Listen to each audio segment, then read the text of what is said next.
Where's my fucking Xanax? Donnie Castro, as I live and breathe. Can you hear me okay? Excellent, excellent. How is my favorite Italian, Cuban, sycophant, performer, and purveyor of venereal diseases? I said, how are you doing, Donnie?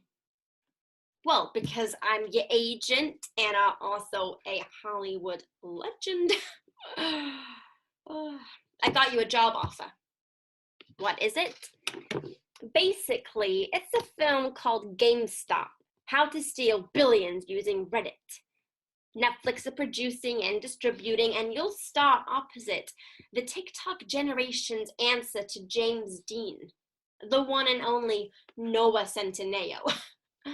Yeah, I thought you'd like that. You two are very similar, beautiful faces and very little acting ability. Anyway, you'll play a hedge fund manager at Melvin Capital who is about to lose his job and his company billions in dollars, all because of his crafty Reddit-reading, market-monitoring son, Mr. Noah. Who the hell is he sleeping with at Netflix, Centineo? I think you'd grounded him for a week or something. It's great. It's very good. It's like The Big Short, but with Dixie D'Amelio. Listen, I gotta go. I've gotta call my other talentless cash cow. I've got a Zoom meeting with James Wright. You met him at my summer barbecue. British actor, facially impaired. He's been in some ice cream commercials. A bit of a snob, bit of a schmuck. I don't blame you. He's very forgettable. Okay. Bye, Donnie. Bye. Where's my fucking Xanax? I said certified freak. 7 days a week. Wet ass pussy. Make that pull-out game weak. There he is. The golden boy. Hi, Chet. James. Pleasure to see you. Thank fuck for COVID, otherwise I would have been getting migraines from your breath for weeks. Oh, sorry, Chet, you're breaking up. I didn't quite hear that. What did you say? I said, have I ever told you you have a wonderful smile? No, funny enough, you've never said that to me. You're like a crook-toothed Julia Roberts. I feel like that's more of an insult. Never. Anyway, how are you keeping? Oh, it's quiet. I'm fine. It's the blandness of sentences like that make me forget you are an actor. I feel like you're being especially mean today, Chet. Maybe it's being cooped up with Marjorie's cooking. It's made me grouchy. Well, you keeping well? Healthy and everything? Oh, I got this hacking cough, hot temperature, and I can't taste or smell, but other than that, pretty good. I can't tell if you're joking. I don't want to talk about COVID, or elections, or systematic racism in our public institutions, or the fact that our country is literally on fire. I want to talk about the important things, like movies. I mean, I feel like those topics are a hell of a lot more important. Yeah. First things first, I got this script here for you. It's a beautiful, poignant part. It's a period piece. It's a leading role. Sounds great. Amazing, brilliant, wonderful. It's a part for the ages. What's the role? You'll actually play two roles. On the one hand, you'll play a persecuted Jewish barber living in a ghetto in World War II. And on the other, you'll play a ruthless dictator intent on world domination. His name is Adenoid Hinkle. You see what they did there? This all sounds quite familiar. You may have heard of the original. It's a remake. Yes. The Great Dictator. The Chaplin film. Yes. Why are they remaking it? Some guy in some studio lot thought it'd be a good idea to remake a film that skewers 1930s European fascism and government-sanctioned anti-Semitism.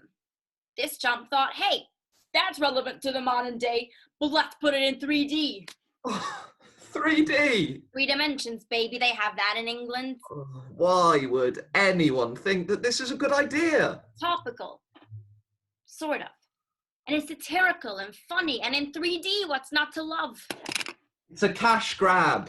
What need is there for it? It's important, okay? And it will make a hell of a lot of money. And it's a great part for you. And you'll make a hell of a lot of money.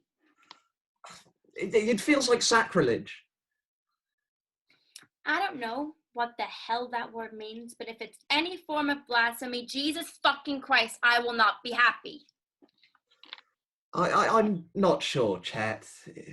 Sleep on it, okay? But it will be an important step in your career. They got some high echelon upper class people attached to it. Good way to make a name for yourself. Take one for the team. I'll think about it. While I got you here, I got another script to run by you. Hot off the press, came in this morning, a pilot, penned by a new, exciting writer. TV? Interesting. What's it about? It's about a curmudgeonly yet lovable Hollywood agent. It's all about their trials and tribulations running a top agency in the City of Angels.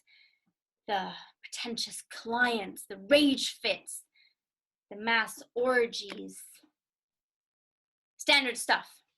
I feel like this is about you. It's not. It's called Not Yet Dead.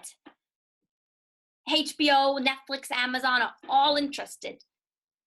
Now, I can get you an audition for the lead role, but I'm not gonna lie to you. You might be a little too ugly for the role. Did you write a TV pilot? No, James, okay? I'm just helping out a young up-and-coming writer friend. Is that all right with you? What's their name? Whose name? This up-and-coming writer. Hey, Poirot, can you can it with the questions? I'm just saying, if I'm going to be auditioning for a lead role, Optimistic at this point. then I would like to know who the writer is. Their name is Penn McZoom. Penn McZoom. It's a family name. Sounds like a made-up name. Listen, James Wright. Not all of us are blessed by our parents by being given the most boring name ever created, okay? How about you? 1, shut the fuck up. 2, wipe your dumb, stupid, smug smile off your face. You look like a pig. 3, shut the fuck up. And 4, try. Try really hard this time not to be a fucking smarmy shit.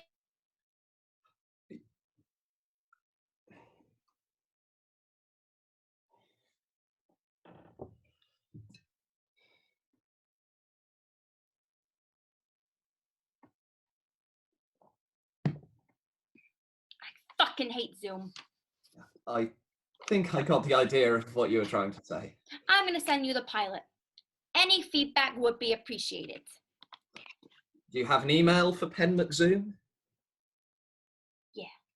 Let me find it for you. It's gofuckyourself@hotmail.com. Ooh, Hotmail. Don't see that much these days. Well, isn't someone feeling brave today? I don't recall this bravery when you broke down crying in my office last month. My grandmother died. Yeah, and you're a fucking mopey bitch about it too. 2 things to take away. Number 1, The Great Dictator 3D. And number 2, Not Yet Dead. Penn McZoom's magnum opus. Great Dictator 3D and Not Yet Dead. Read them and get back to me. Understood? Understood. Good. Now fuck off. Where's my fucking Xanax? Donnie, I've already told you. Not Yet Dead is like if Game of Thrones was set in a Los Angeles talent agency with more sex and violence. Would you give me a second, Julia? I'm just wrapping this up. It's a great part. You're perfect for it. Almost too perfect for it. Think about it, okay? Beautiful stuff. Bye, Donnie. How you doing, Julia? I'm doing fine. Fine. Jesus fucking Christ, call yourself a writer. Sorry, what I mean to say is that I'm performing on an extremely mediocre level that is barely satisfying my desire to achieve anything and reinforcing my deep-rooted belief that life is pointless, dreams futile, and lonely death inevitable. See, what worries me is that that's you trying. And it's still not very good. What would you like from me, Chet? Many, many things, Julia, many, many things. But first, I want to talk to you about moneymakers. What the hell is Moneymakers? It's Bart Biller and Scott Stiller's new cable drama on AMC, Tuesdays at 9 p.m. Eastern. An advert for it. What the fuck is an advert? No, they're called commercials. This isn't the Earl of Salisbury's Tea Party. This is the land of the free. And home to the brave. I've got you a job on Moneymakers. I don't want to work on Moneymakers. Huff titty, you have an interview on Monday. You've already arranged an interview without asking me first. Ding, ding, ding. You've guessed correctly. Let's see what you won from today's prize pool. Oh, would you look at that? It's a Toyota Prius and a lifetime of mediocrity. You're setting me up for a lifetime of mediocrity. And a Prius. And a job. Last time I checked, that's a bit of a plus, making a living and whatnot. Might save you from dying of hypothermia or starvation. I don't want to work at Moneymakers. You haven't even heard what it's about. What's it about? Imagine Mad Men, but double the misogyny and half the smarts. Kind of like Entourage, except dumber. And why would I want to write for that show? Because they gotta have a female writer in case they want to do a female storyline. In case. What's the problem? I want to pass on that. Julia, I'm not being funny, but you have so few options right now. It is actually depressing being your agent. Do you know how hard it is to find you work? Being your agent is like being a drug dealer in Salt Lake City. Get me something else. I can't. If I could, I would. You are so unpopular that I physically can't, and so I come to you now with the chance to be a staff writer on a cable drama, and you shove it in my face like it's some Amdram Zoom play.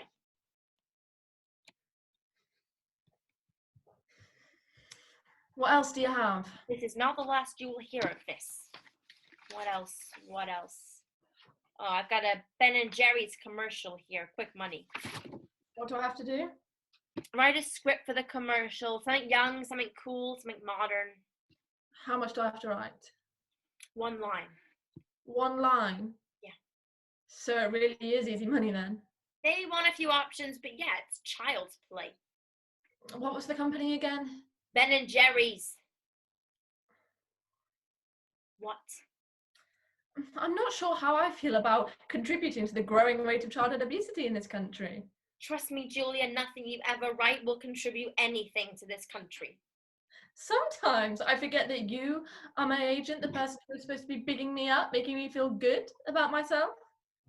My USP is grinding down my clients' self-worth to the point at which they either have a depressingly honest worldview or so that they can only ever be surprised and never disappointed. Sounds like there's some unaddressed issues with your own psychology there. No, you don't. No, you don't what? I am not being psychoanalyzed by the most pretentious, self-righteous woman in this town again. Again? My electroconvulsive treatment with Gwyneth Paltrow was not fun. So it's a yes for Ben and Jerry's. How much does it pay? Let me send you on the chat feature.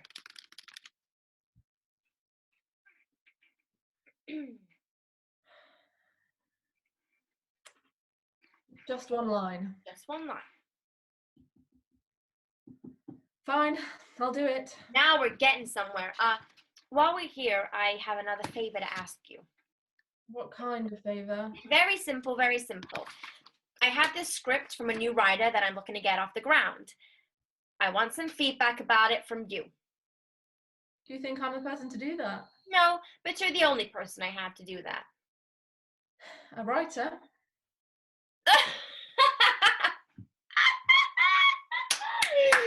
Oh, no. unemployed. What's the script about?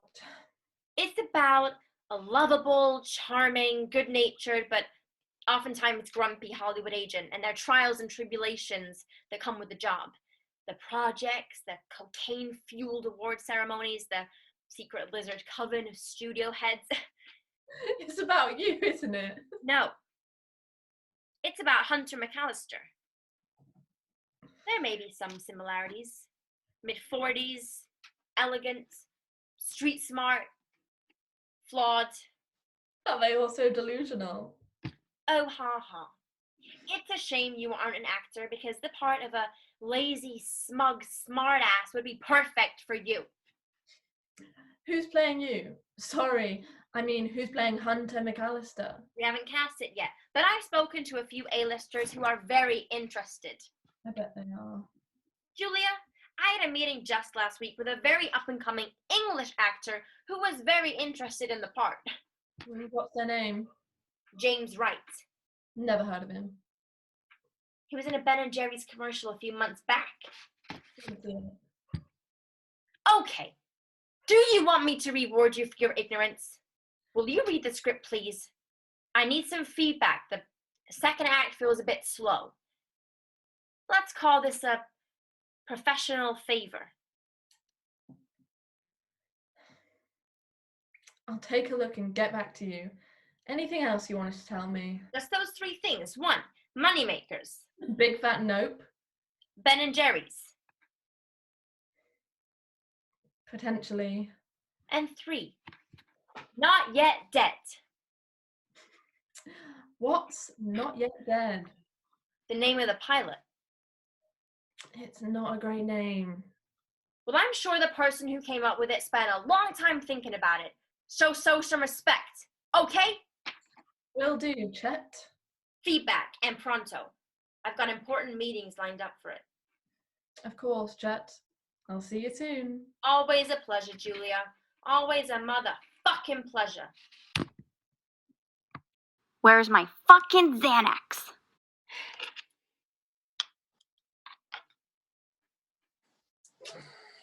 Bruno, how are you doing? Chet, I am on one of the biggest come downs I've ever had. So it's just another standard Tuesday.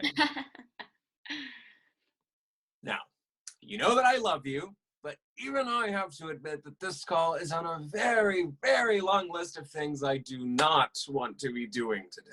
Won't take more than 5-10 minutes, I promise. Hey, that's what you said last time. How's the show going? Same as always. We do have Bill and Hillary Clinton on tonight. Oh, wow. What are you going to talk to them about? I'm planning on keeping it classy, so I'm asking which one is the sub and which one is the dom. Hillary is definitely the dom. Oh, 100%. Bill wishes he was a dom, but he just is not. I get switch vibes from him. And then we're gonna show them pictures of world leaders and ask them to guess the shape, length, and girth of their penises. Sounds like a good use of their time. Like I said, I wanted to keep it classy. Anyway, Chet, how have you been? God, it's been such a long time since I've last seen you. Not since Ellen's B-Day party in Jan. Of course. What a fun night. Oh, God, I remember chatting to George W. Bush about, I don't know, the best way to extract information from someone using waterboarding. And they're like, over my shoulder, and I see her sock just straight in the eye.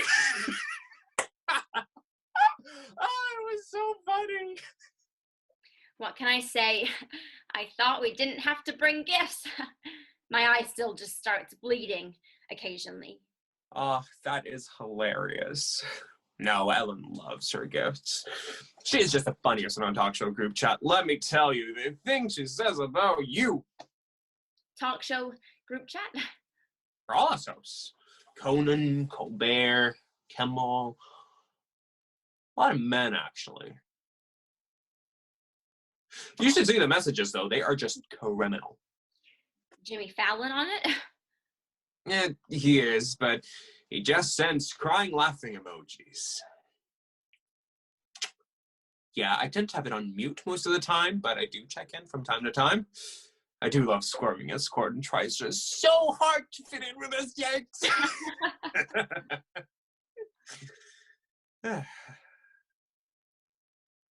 Anyway, Chet, what did you want to talk about? Well, Bruno, I have this script, Right, okay. and I need some financial backing, and I was hoping. So, sorry, Chet, I'm gonna have to stop you right there. No. You tell Harry Styles I'll take no part in his brilliant and brave rebranding of both traditional gender norms and personal image. He either sings best song ever, or if he can fuck right back to Buckingham Palace. His choice.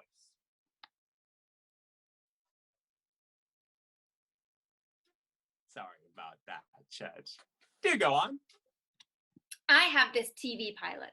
It's brilliant, it's fresh, it's smart, it's funny. Sex? I'm sorry? Is there sex in it? Oh, yes, lots and lots. Ooh, color me interested then. It's about a Hollywood agent called Hunter McAllister. She's tough, she's mean, she's lovable, elegant, beautiful. You know, I've often said that this industry does not make enough shows about edgy anti-heroes. It's an untapped market. So who's written it? Penn McZoom?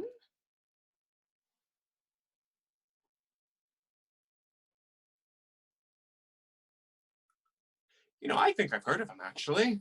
Did he win an audience award at Sundance a few years back? I think so. He's very up and coming. Or did I meet him at Chris Pratt's Republican fundraiser? He's not super social. Ooh, mysterious quiet writer. Oh, I'm picturing him wrapped up in a log cabin in Vermont, tapping away on an old-fashioned typewriter, all the while sustaining himself exclusively on deer meat and mint leaves. You know, I think you might be pretty accurate in that description. Oh, I'm very good at getting a vibe from people. It's a talent that I have. So, you have this script. What do you need me for? We've got interests from HBO, Netflix, Amazon. But here's the thing. I need some financial backing. Hoping to jump on the moon piggy bank, are we? Well, Chad, as you well know, this Zoinker doesn't just let anyone pop their fingers inside. What's in it for me? Naturally, you get a producer credit. Executive producer? I was thinking just producer. Executive producer? Consulting?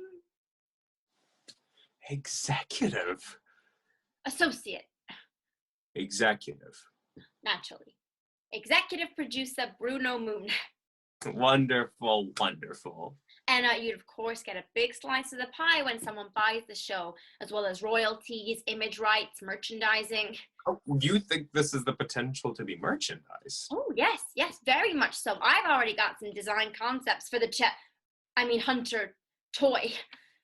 Oh, the toy market, now that could be big. Yeah, you know, you could pull a string and you get various lines from the show, like, kill yourself, you worthless collection of atoms, or I need a fucking Xanax, or no, I'm not gonna lick you, asshole, that wasn't in the ad. Things like that. This show sounds great. Send me that script. I think the writer is just doing a bit of fine tuning, but I'll get it to you by the start of the week. Wonderful. I do have a few concerns, a few trepidations about the show, though.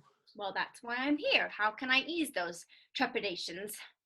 Well, Chet, I'm gonna be completely honest with you here. Television just is not as profitable as film.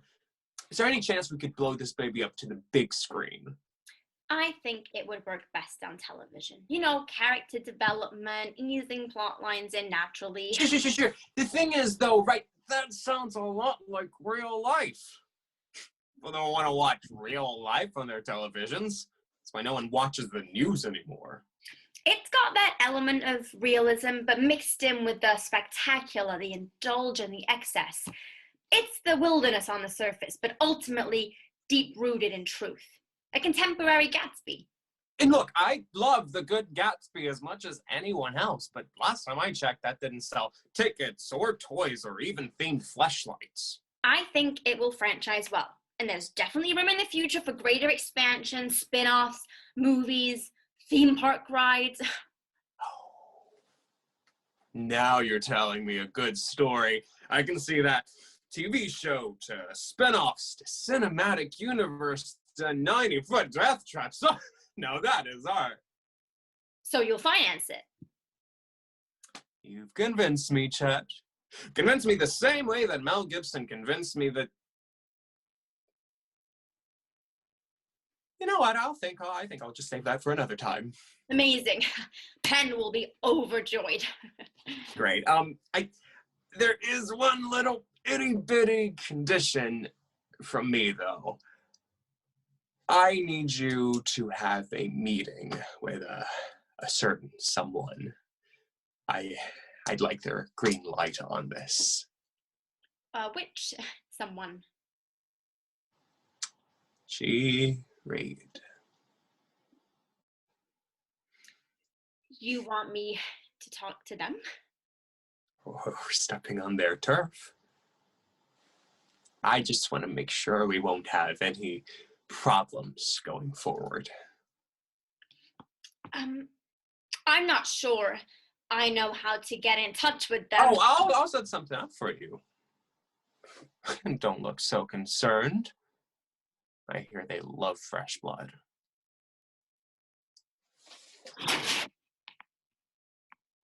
Where's my fucking Xanax?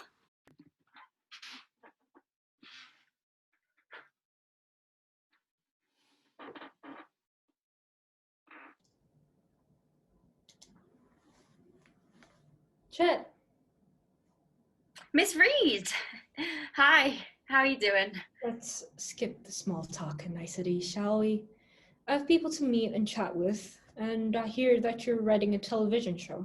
Well, yes, I apologize. Penn McZoom, was it? Who are they, your protege? Let's not play these games. You would rather keep your anonymity, that's fair. I will ask you, though, just to subdue my own second-hand embarrassment, for you to change that ridiculous pseudonym. Of course. I'll come up with some better names. Good. Now, I read your pilot. What did you think? It needs some work. I thought you were getting that Julie Smith girl to give you feedback. Make it a bit meatier. She gave some suggestions. Some of them I didn't think were relevant. You didn't think that they were relevant. That's right. And who are you, a middle-aged parasite who profits off of others' people's talents, a good judge of what is relevant? I thought... You thought wrong. The second act is lumpy. Your protagonist is so bizarre that the audience fails to adequately empathize with them. And your Act 3 set piece fails to reach its true potential. Trim the fat and sustain the pace of your, admittedly, excellent opening. Then come back to me. So you like the idea? Another piece of entertainment about the type of people who make that type of entertainment? The originality, the bravado. I've been told I need your permission, a green light, to continue shopping the pilot. That is correct. Do I have it? Do you know that we've already met? I think so. There's no need to lie. I wasn't aware. No. Jerry Bruckheimer's Christmas party in 2004. Do you remember it?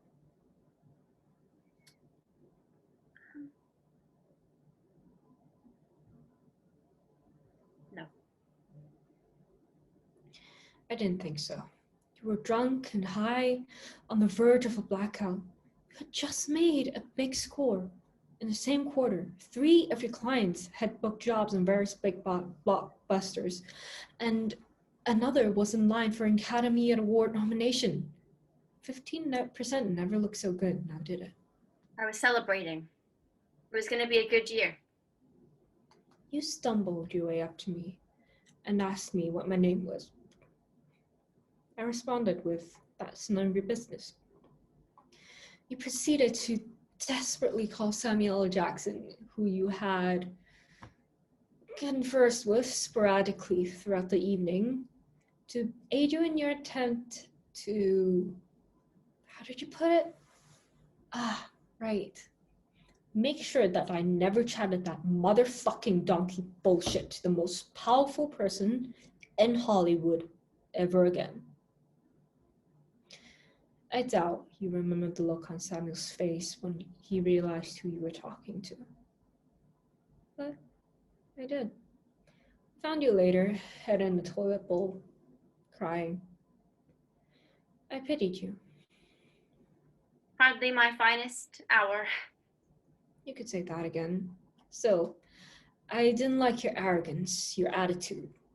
It was so unfortunate when those projects' fundings fell through, and that drink driving charge that got leaked, which ended your client's Academy Award dreams. But I think you always knew that wasn't just bad luck. It was sobering. We make products, Chet. We package them and sell them with stunning bone structure and 50 kilowatt smiles. We have that in common, you and I. The difference between you and me is that you lack self-control. You are selfish, mean, nasty. You are rough and cut. The difference between me and you is that I never make mistakes. I never forget a name or a face. I am very sorry that I offended you. There's no need to lie. Your narcissism and lack of empathy is famous. Any apology you attempt to make will be considered disingenuous. Is there anything I can do? I think that this show could be really good, very profitable. I would love to see it made. What can I do to make it up to you? Remarkable.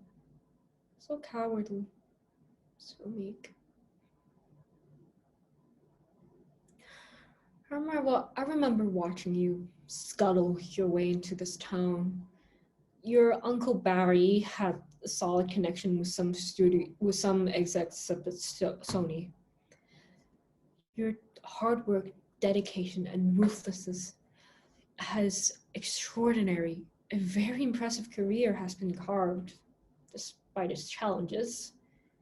You should be proud of that. I am very proud of my career. But I know that this idea is good, actually good. And I see hundreds of ideas come out of rooms like this, which are barely half of what this could be. It's smart. It's marketable. It's chock-a-fucking-block full of potential. I believe in it. And I'm asking you to sign off on it. I'm begging you.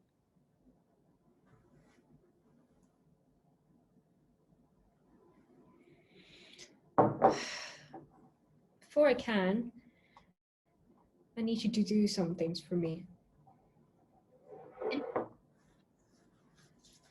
Your client, the young Englishman, James Wright, I want him on The Great Dictator 3D. Sweeten him, cajole him, threaten him. I don't care how it's done. Just make sure that it is. Okay. Can I ask why? I'm sure you could. It is, however, above your pay grade and your knowings. If you do hear it, it won't be from me. Okay. I can do that. I also want Julius Smith to take the staff writing job on Moneymakers. I need her to prove something for me. This is my little experiment as to her ability on a slightly different stage. That one might be harder to convince. The Great Dictator 3D and Moneymakers. Do I make myself clear? And then you'll greenlight the project? Let's just say that I'll look favorably upon your next draft. Maybe I'll get you a big star for it.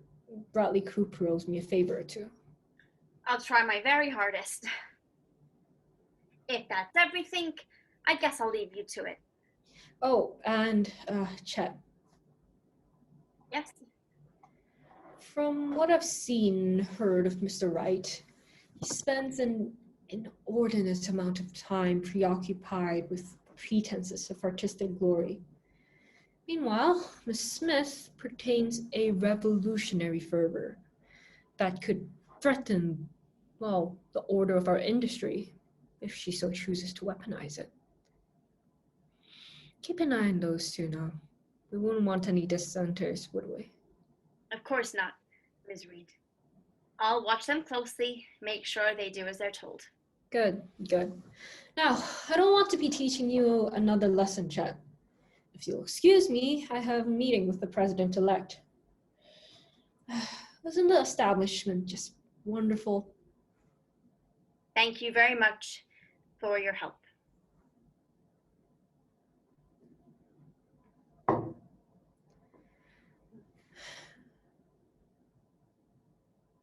Are you God-fearing, Chet? No? You should be.